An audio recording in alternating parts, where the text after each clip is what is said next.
city you consider as home is never so attractive as when you return to it after long and difficult times in other parts of the world. My name is Dr. John Watson. I had served and been wounded in the more remote regions of Afghanistan and had been discharged from the army with specific instructions to rest. The sight of London again was already working its soothing tonic. As I rode through the familiar streets, I never suspected that a chance introduction would lead me into the most amazing adventure of my entire life. Hi, Stanford. Watson, old man. Hello, how have you been? It's good to see you. Not as well as you, obviously. You look great, old man. Heard you were wounded. Well, it could have been much worse. Sit down. Care for a drink? That one. Good. Well, what are your plans now? Got nothing really at the moment. I'm looking for lodgings. Trying to solve the old problem of comfortable quarters at a reasonable price. That's odd. There's the second man today that's used that expression. Really? Who's the other?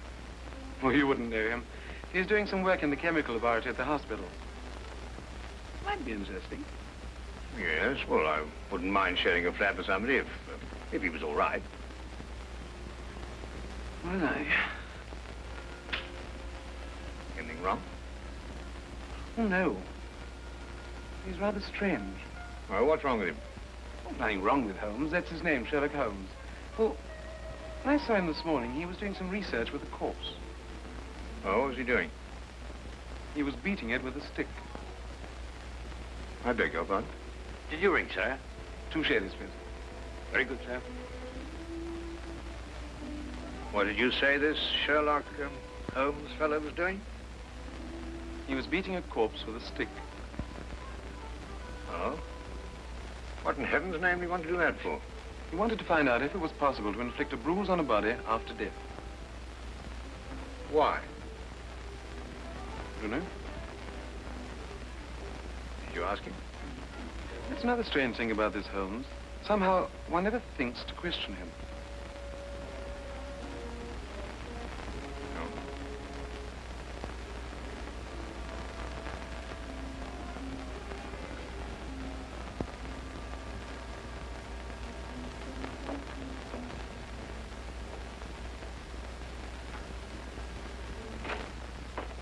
It works. It really works. You realize you've just entered the greatest chapter in the history of forensic medicine. You're Dr. Watson. Yes, I am. What works? A foolproof test for hemoglobin. You realize what this means, of course. No, I don't. You must be Sherlock Holmes.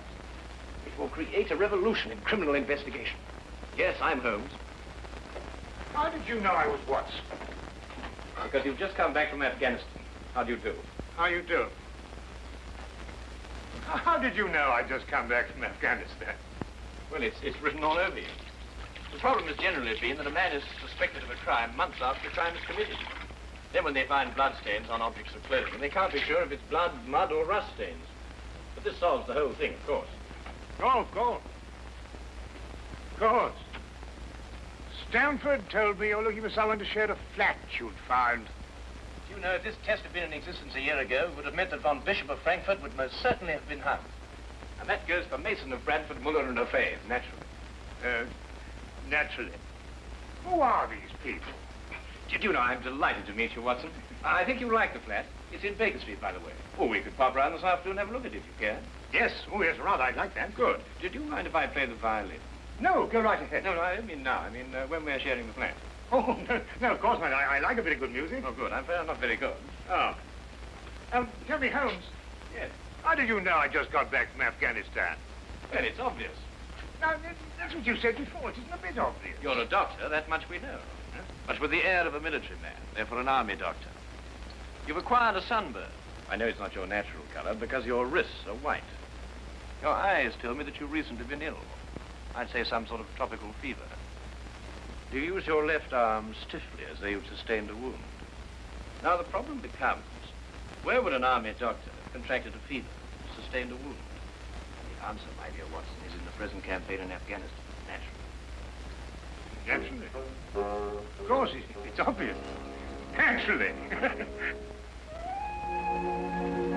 We examined the rooms at 221B Baker Street that afternoon and promptly moved in on the following day.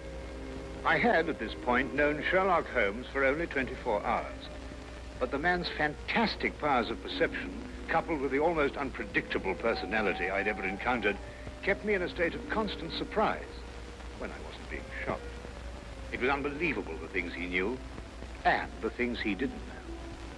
Now, really, my dear Holmes, you mean to tell me you didn't know that the Earth moved round the sun? Really? But every school child knows that. Well, now I know it, too. And I shall promptly proceed to forget it. But why? Yes. Why? Why should I remember it? Well, because it's a natural phenomenon. Well, is it important? Does it affect us? If you told me the Earth went round the moon, would it make any possible difference to our way of life? Well, if you put it that way, no. Then it's useless information, and I shall do my best to forget it. I advise you to do the same. At times, I thought the man was joking and simply having a bit of fun at my expense. But I soon learned that he was in dead earnest. I also, unknown to him, made a brief classification of the man's knowledge. Literature? Nothing. Philosophy? Nothing. Astronomy? Nothing. Politics? Disinterested. Botany? He knew everything there was to know about poisons and absolutely nothing about practical gardening. Chemistry? Profound. Sensational literature?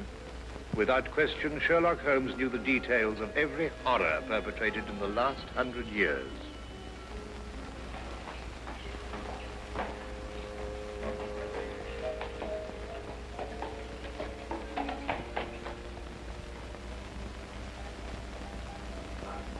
I believe we have a visitor. Really? Who's coming here? I believe so. I would also say he's a retired sergeant of Marines. Oh, you know the man? Never clapped eyes on him before in my life. Well, in that case, that's one of the wildest statements I ever heard. How can you possibly guess he's a retired sergeant of Marines? You've never seen him. A guess, my dear Watson. A calculated deduction. Yes, he is coming up here. Do you mind if I ask you his profession? Oh, by all means. Now, where did I put my violin case? Hmm? Oh, it's over here. There you are. Ah, my old friend. Come in. Excuse me, gentlemen. I have a message here from Mr. Sherlock Holmes. Thank you.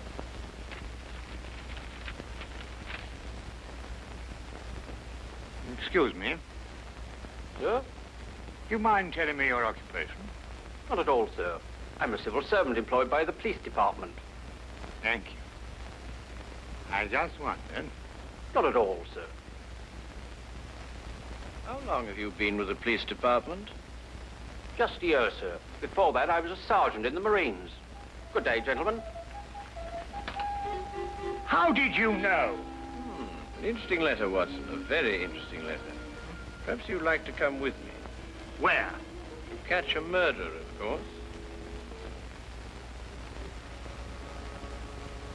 Of course.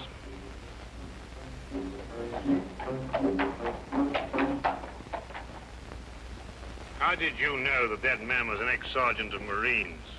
Who? A messenger from the police. Oh, yes, the retired sergeant of Marines. That's what I said. Well, there's nothing mysterious about such observations, my dear Watson, but unfortunately, when explained, they lose their romantic order of mystery. My decision was based on observation and logical deduction. The man had a large anchor tattooed on the back of his hand. This was visible from our window. I admit I didn't notice it at the time, but since you mention it, I think there was an anchor. Oh, there was indeed. He also wore regulation sideburns and had a slight nautical roll. Thus, I judged him a Marine. Oh, guess, I grant you, but only a refinement of guesses one makes every day. Don't be so disgruntled, Watson. Test your own powers of observation. We are entering the perfect situation. No? What are we entering? A house that holds a murdered man.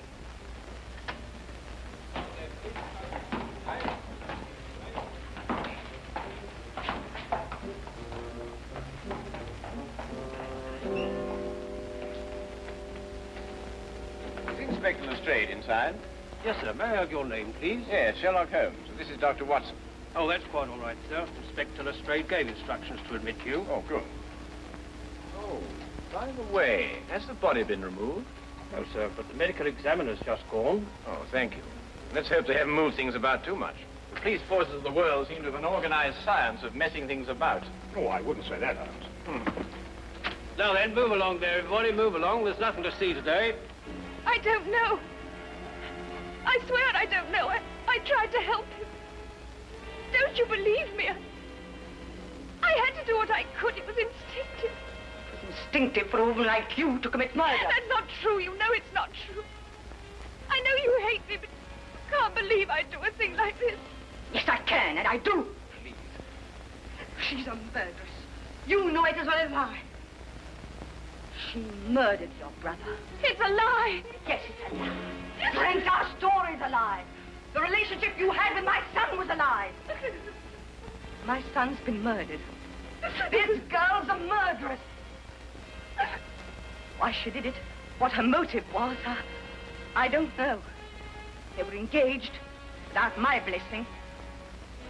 I can only be grateful that she gains nothing by her crime. Your duty now is to convict her. Just a moment, please.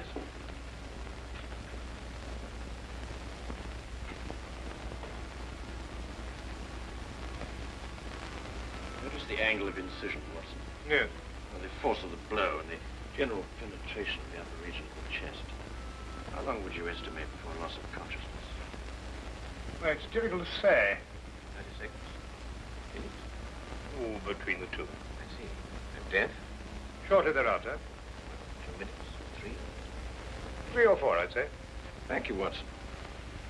All right, take him out. Ah, forgive the interruption.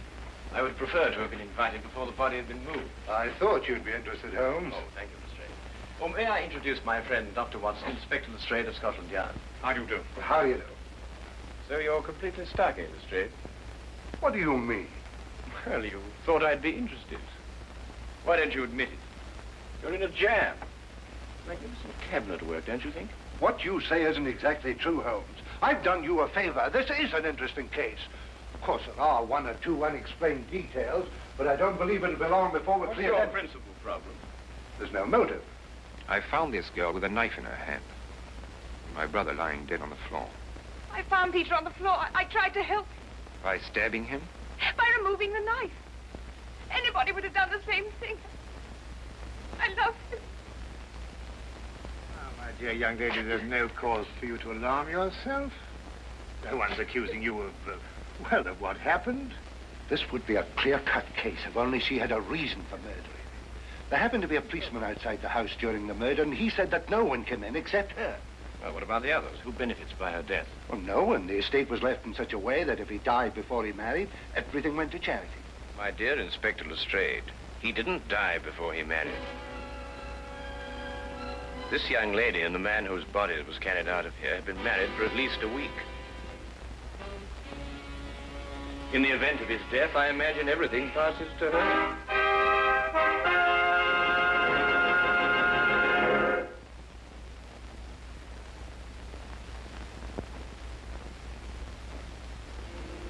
And now we return to the case of the Cunningham heritage. How did you know they were married? Weren't you?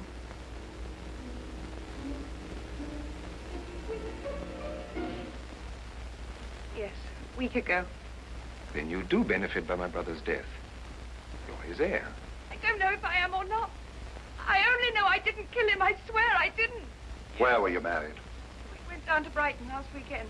Well, why didn't Peter say anything about it? I don't know. He asked me not to say anything, so of course I didn't. I'm afraid, young lady, I'll have to ask you to accompany me to headquarters. Sam.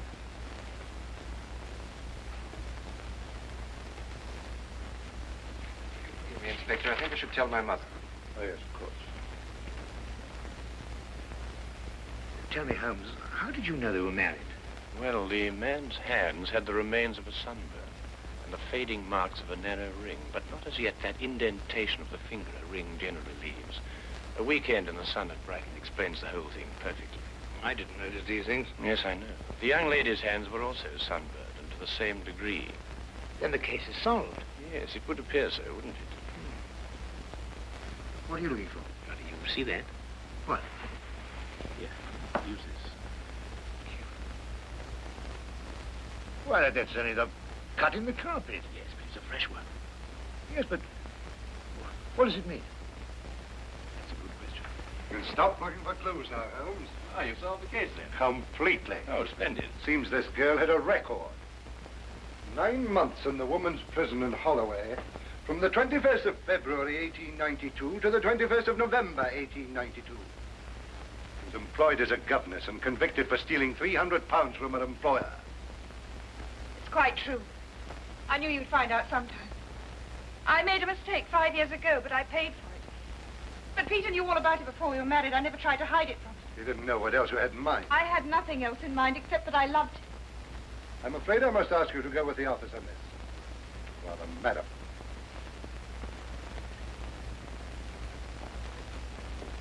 Well, that's how I like my cases. Fast and simple. Oh, indeed. You must tell me some more about it. Well, there's nothing to tell, really. Her story was that Peter asked her to call here at 10 sharp. She arrived, found the door open for her, came in here and found him writhing on the floor with a knife in his chest. She screamed, pulled it out. Just then, Brother Ralph walked in. Peter died without saying another word. So she stabbed him for the inheritance and was caught in the act. Simple. Well, holding over long. Couldn't be simpler, could it, Watson? Oh, I still think it's a tragedy. Yes, but in my job, Dr. Watson, we run up against it all the time. Cigar? No, thank you.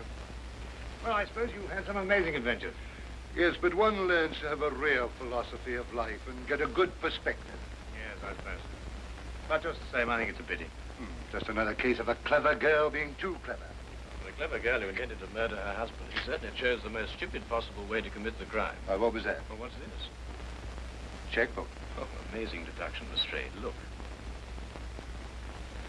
So Peter Cunningham drew a check for £1,000. 6 weeks ago, and 5 weeks ago, and 4, and 3, and 2, and that's all. Well? They're drawn to cash. Well, I don't get your point. He was a very rich man. Well, it's a great deal of cash. It was his own money. I suppose he could do what he liked with it. You may have hit the proverbial nail, Lestrade. Now, look here, Holmes. You're trying to start something that just doesn't exist. So, do you think so?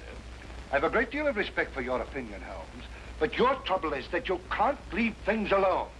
If there isn't a mystery, you have to make one, or you're not happy. You're right, I'm not happy. There are marks on the carpet indicating a struggle. The man whose body was carried out of here was over 6 feet in height. If he had struggled with the girl who had left here, I don't think he'd have lost. She surprised him. Oh, but he was expecting her. That's her story. I'd say she sneaked up on him. What, had stabbed him in the chest? How do you sneak up on someone and stab him in the chest, Lestrade? Now, look here, Holmes. You're trying to start something, and I just won't stand for it. That girl's a jailbird, and she's guilty, and she's going to hang. And that's the end of the case. I see Inspector Lestrade is up to his usual mental gymnastics, trying to hammer square pegs into round holes. Well, Lord, it's been a great pleasure meeting you, Inspector. I warn you to keep away from that man, Holmes, or you'll be insane in less than a week.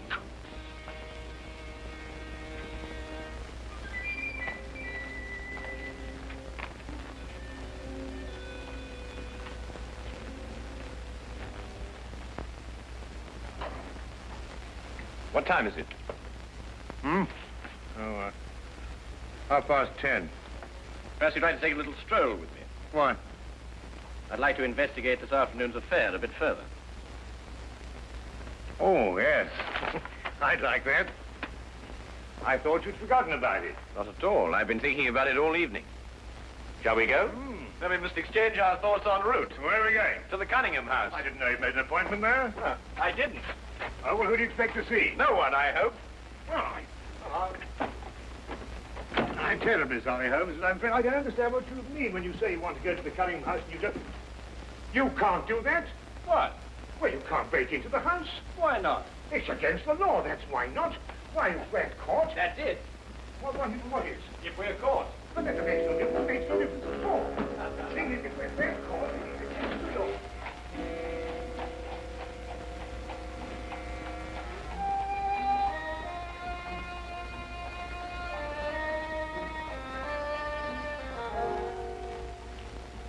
quickly now. But look, Holmes, we can't... Come on.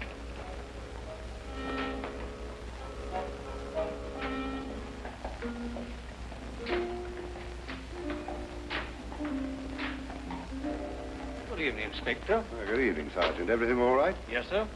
I just thought Sherlock Holmes might have dropped by. Where'd you get the key? The key's a burglar's too. A burglar's too? Street clear? Yeah.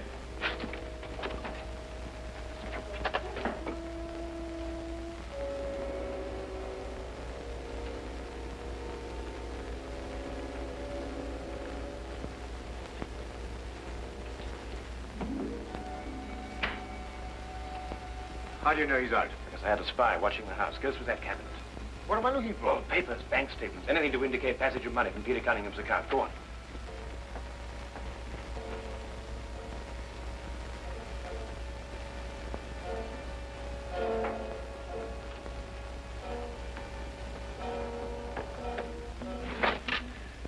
It's absolutely ridiculous. Looking for something and you don't know what in order to catch somebody and you don't know who. Quite ridiculous. Nothing over my side. Keep looking. Who do you think's got it? Whatever it is we're looking for. Why did Peter Cunningham try to hide the fact of his marriage? A week or a month would remain indifference as far as his mother was concerned. She would never have consented to his new bride anyway.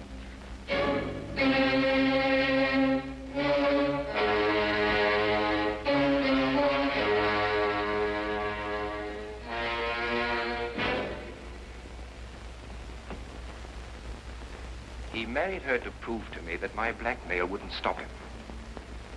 And then he withheld the fact in order to give me 1 week to clear out of the country before he exposed me. The money he paid you went to buying up your promissory notes. I was being pressed, Mr. Holmes. My brother's engagement to a jailbird gave me a perfect opportunity to extract a little money from him. In fact, if he hadn't been such a bullhead, it would have gone on for quite some time. The jailbird, as you put it, makes the perfect murder suspect. Perfect, Mr. Holmes. And you and Dr. Watson make perfect burglary suspects. When I report your death to the police, they can't possibly blame me for defending the sanctity of my home.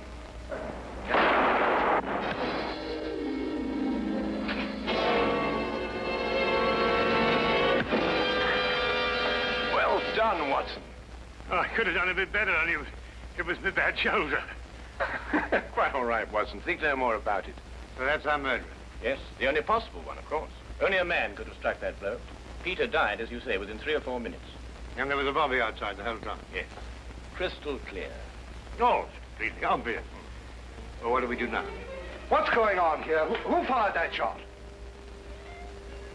We will sit with the good inspector, and with the aid of our evidence, a bit of logic, and a few simple diagrams, we will endeavor to convince him that night follows day and that 1 and 1 inevitably makes 2. How did you two get in here anyway? Now, Inspector, calm yourself, calm yourself. Come, sit down. Now, there's a good fellow. Sit right here. Now, you see, we have a great deal to talk about.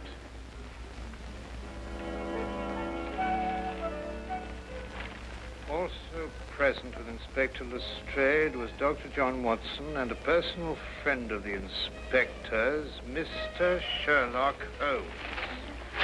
This is ridiculous. It's fantastic.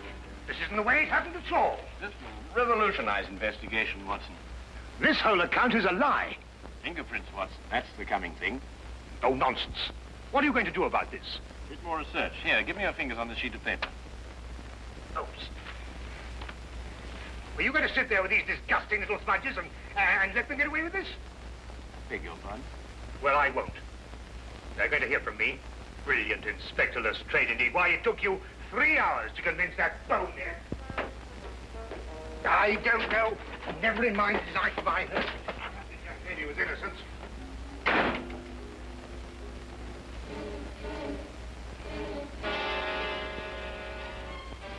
Oh. I wonder if he got more than a shoulder wound in Afghanistan. Oh.